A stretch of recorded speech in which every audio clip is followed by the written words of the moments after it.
So this video is about credit cards in particular.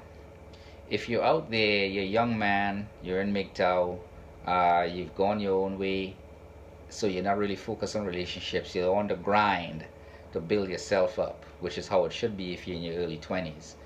I always suggest to my athletes, young athletes, to get one credit card, no more than three.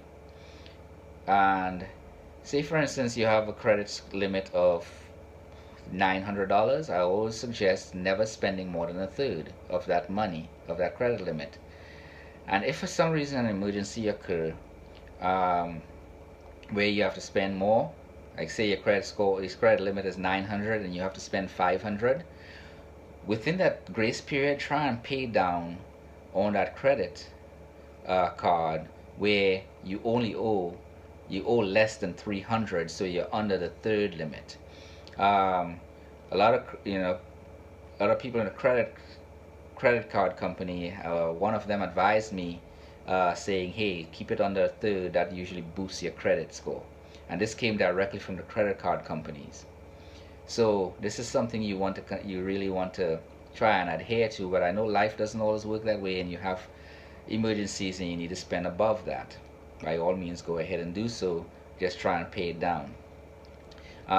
It's even better if you have cash in hand, but you use a credit card to pay for the bill, pay for whatever, and then you go and pay off the credit card within that grace period. So you're basically using same as cash, building your credit score, right?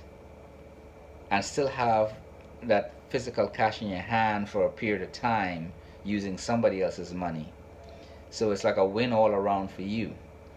Um, because credit card companies make their money off interest and stuff, so the interest is high, and there are a lot of people out there that cover, will give the companies profit enough where you can still use the services without having to kick out any profit. Now, every now and then you might get in a situation where you have to pay, you pay late or something, or you have a credit balance, you have balance on your credit that might go over, so they'll draw some interest on that.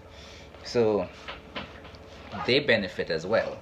But you want to minimize that as much as possible, build your credit score, because as you become older, in mid 20s and stuff, you finish your education, your trade, you're in the workforce now, you require a little bit more credit, because now your biggest purchase on credit should be a car, because you need that to get around. Unless you live in an environment like New York City where you don't need a car, then that's good for you. But now you need to start saving your money up for the next big purchase after the car. But with the car, I always recommend getting a used vehicle because it depreciates if you buy a new vehicle.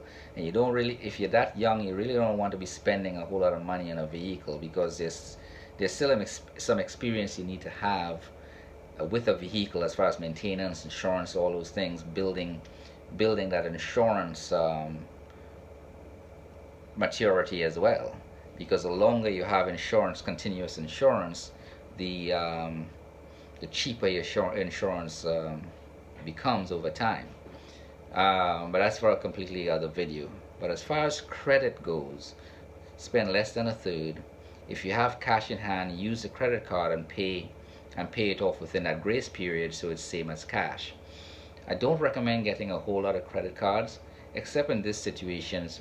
If you go to like Harbor Freight Tools or Walmart or places like Micro Center, Best Buy, some of these places, I'm not sure about Best Buy, but some companies, like stores, they offer credit cards that you can,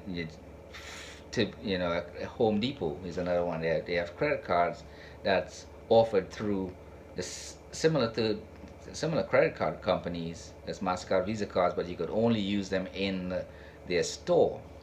I don't mind getting those, and I actually suggested some of my athletes who have evolved into a position where they're buying a house, all right, to go ahead and get those credit cards, as long as they serve a purpose beyond credit. because if you already have a credit card and the store credit card isn't doing anything for you, they're not giving you any additional discounts, then I'll use Micro Center for instance. I have a Micro Center card, and they give you the option of a discount when you make a purchase on the card, or 6 months same as cash, right? So you're getting a product, like I did a video on that printer right there, right? I got it for like $465. It was originally going for $499.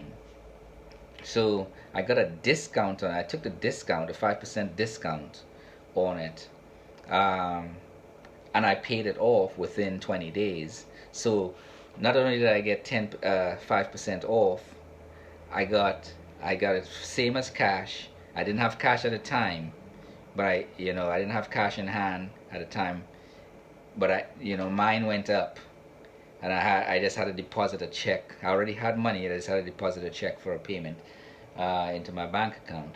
So I bought it using the card and paid it off within 20 days. So I got it at for less, same as cash. That's a good example. Harbor Freight Tools is another good example. They give you discounts for using their card on the products that they already have that's already reasonably priced. So now you're getting a discount on it, and I'm not sure, but you have like a 6 month grace period as well. I'm not sure on that one. Is either or, but I always take the discount because I always have money available to pay it off right away. Now, I'm not perfect. Sometimes I spend more than I have, right? But I minimize that. And if you can minimize that, your credit score will be pretty high. That way you can always pay on time.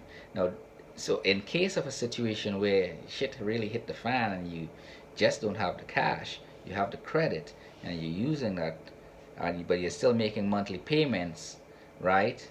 That's going to boost your credit score as well, even if you have to pay some interest. But you try to pay off the interest as quickly as possible. And if you can do that, you'll have a credit score. You'll be able to maintain a credit score where you can eventually go out and buy yourself a house. You also want to look at your income. Whatever your income is, you don't want to be spending, debt to income ratio. You don't want your debt to be more than a third. Because then when it's time to buy yourself a house, people will be looking at that. And I will strongly suggest, if you're at that stage in your life, to take a first-time home owner's buyer's course. That way you can get a significant amount of benefits, including some closing costs. They help with down payments. They help you manage your credit and guide you through your credit stuff. And it's a good learning experience for you. So you can, when you do buy a house, you're not house poor. And that's for a whole nother video. Like, subscribe, share the video if you think it would help somebody. Hit the notification bell for any more updates I might put out there. And you all have a good day.